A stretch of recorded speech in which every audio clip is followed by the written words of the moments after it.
Kung binabasa niyo po yung mga post ng mga fans ng Barangay Ginebra, pagkatapos matalo dito sa San Miguel Beer at maging 0-2 yung lamang dito sa best of 5, ang sinisisi nila ito si Tony Bishop at sana daw nandun si Brownlee.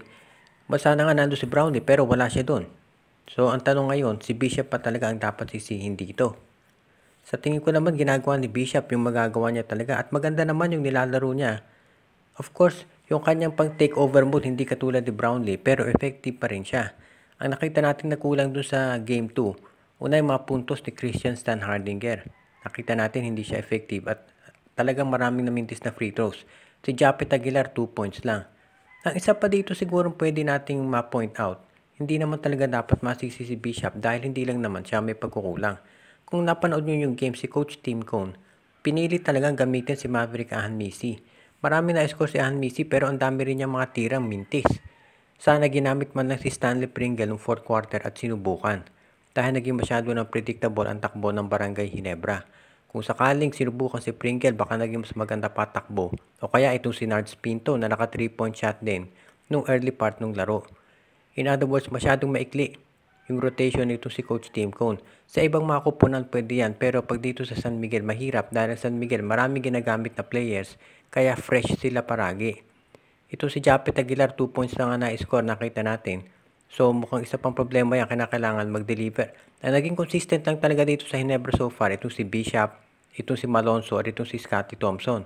Kaya kinakailangan ng Ginebra doon sa susunod nilang laban makakuha ng contribution sa ibang players. At mangyayari lang yan kung si Coach Tim Cone ay gagamitin yung mga nabanggit. Kasi hindi naman po pwede na magko-contribute sila Pringle kung nandun lang sila sa bench. So siguro dapat ang Barangay Ginebra at si Coach Tim gamitin yung iba pa nilang player sa bench para naman makatulong at makalampas pa sila ng Game 3. Panalo ang San Miguel Beer dito sa Game 2 at meron na silang 2-0 lead kontra dito sa Barangay Ginebra. As usual, nanguna si Benny Boatwright pero ang laki din ng contribution ni Junmar Fajardo.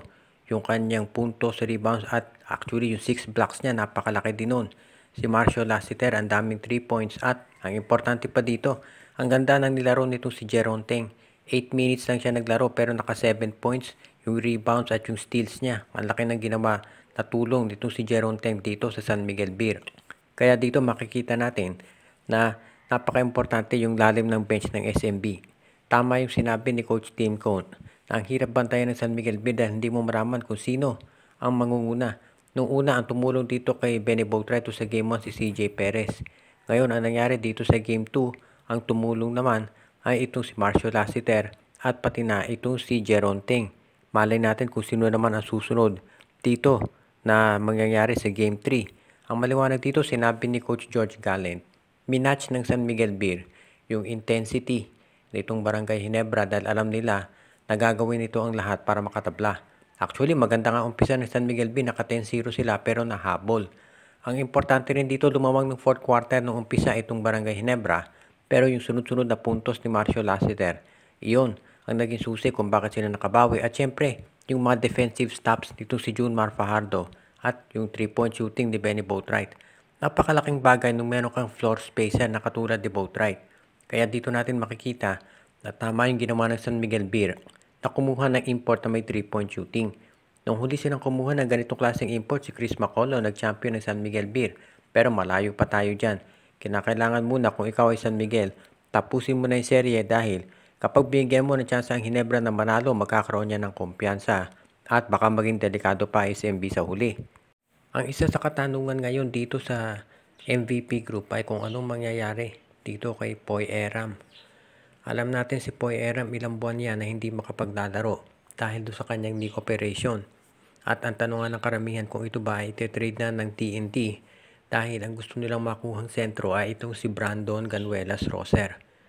Maraming pwedeng maging destinasyon dito kay Poy Eram pero sa ngayon, sa tingin ko, lahat yan magdedepende kung paano siya at gaano kabilis makare-recover dito sa kanyang injury. Kapag nakarecover na ito si Eram, in-expect ko na iyan ay ititrade ng TNT, either dito sa Meralco o sa NLEX. Malamang ang mangyari, itong si Brandon Roser mapunta sa TNT, itong si Eram either dyan sa NLEX or sa Meralco. Ngayon, makukuha naman ng Blackwater, sigurado mga bench players at malay natin baka pati itong si Almasan ay matrade din. Pero pagdating dito kay Eram, ang isa diyang advantage kay Eram, meron siyang outside shooting at meron ding inside game. Yun nga lang, mukhang ang gusto ng TNT talaga ay itong si Brandon Rosser. Kaya sa tingin ko, pwede namang Eram Rosser na maging tandem nila. Pero nandyan pa rin si Kelly Williams at mukhang siya ang gustong gamitin ni Chot Reyes.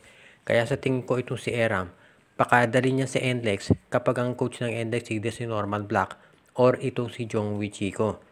Sa tingin ko naman dito kay Eram, kahit nagkaroon ng knee injury, makakabalik pa rin yan dahil bata pa naman yung player. At yung estilo niya ng laro, hindi naman siya yung tipong palagi nakikipagbanggaan ng todo, kaya yung tuhod niyan mag-hold up. Ngayon, ang tanong na lang ay kung ano ang mangyayari dito sa iba pang mga players ng TNT Tropang Giga. Sa ngayon at tingin ko, lahat yan nakadepende dito sa recovery ni Eram and of course ni Mikey Williams. Sa ngayon, sa tingin ko si Chot Reyes, marami pang pinaplano yan sa TNT. Itong Magnolia Chicken Templados ay naka 2-0 na rin kontra dito sa Phoenix Fuel Masters. Lumamang pa ng 16 puntos, 30-14 noong early part ng laro. Itong Chicken Templados, pero nung bandang huli, nanaig pa rin sila. Kahit ang matindi yung comeback na ginawa nitong Phoenix, humabol at nakalamang pa nga noong 4th quarter. Pero yung halos half-court shot nitong si Paul Lee, plus yung mga timely shots, yung 3-point shot ni James Laput ang bigat, plus yung mga tira ni Tyler Bay, yun ang nagpapanalo dito sa Magnolia Chicken Templados. Nakita natin, ang naging susi rin dito, kung kukumpara natin to sa game ng San Miguel at Ginebra, talagang low scoring itong Phoenix at Magnolia. At sinabi ni Coach Chito Victolero na sinasadya nila yan dahil ayaw nila makapagsabayan ng scoring doon sa mga ibang kupunan. At syempre, kapag nakipagsabayan ka, for example sa Phoenix na mahilig tumakbo, magkakaroon sila ng problema. Kaya ngayon ang ginagawa ng Magnolia, talagang binababaan yung score. At ang isa pang advantage ng Magnolia, marami silang matatangkad na player. Katulad ni James Laput, si Rafi Rivi, si Ian Sanggalang, at of course yung kanilang import na si Tyler Bay. Sa ngayon 2-0 na ang Magnolia at ang San Miguel ay 2-0 na rin. Pero hindi pa tapos itong serye. Nakita natin yung Phoenix kayang mag-comeback yan. And of course ang Ginebra dyan kilala sa NST. Kaya pwede natin sabihin na kung ikaw Magnolia gusto mo tapusin na kaagad itong serye sa linggo para ikaw ay makapagpahinga na rin at makapaghanda doon sa finals. Samantala naman, ang maganda dito sa Magnolia nakita natin, katulad ng nabanggit natin ng nakarang video, hindi seryoso yung naging injury nitong si Paul Lee at ibig niya sabihin ay magiging maganda ang laro niya dito sa natitira pang laban sa serye. Kung sakaling humaba man ito matapos nila sa linggo, magiging magandang senyales sa Magnolia ito na kahit nag-struggle si Paul Lee noong umpisa ay nagawa pa rin niya na mag-deliver nung bandang huli at nakapagbigay ng puntos na kinakailangan ng Magnolia para sila ay manalo at maging 2-0.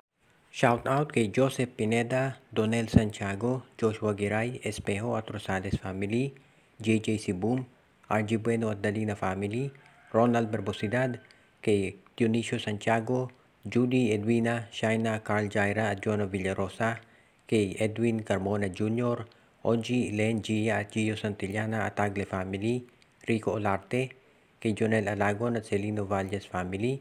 Pinabati din natin si Enju, si Jason Mendoza, si Dexter Domer, Junjun Angie, Patpat at P-Boy Matas, Noel Corpus, Princess Yumi Corpus at Girly Baduria, Edia Garcia, Michael D., Romeo Conchada, Jonald Malyari, John Ray Marquisuela at si RJ Bueno at Talina family.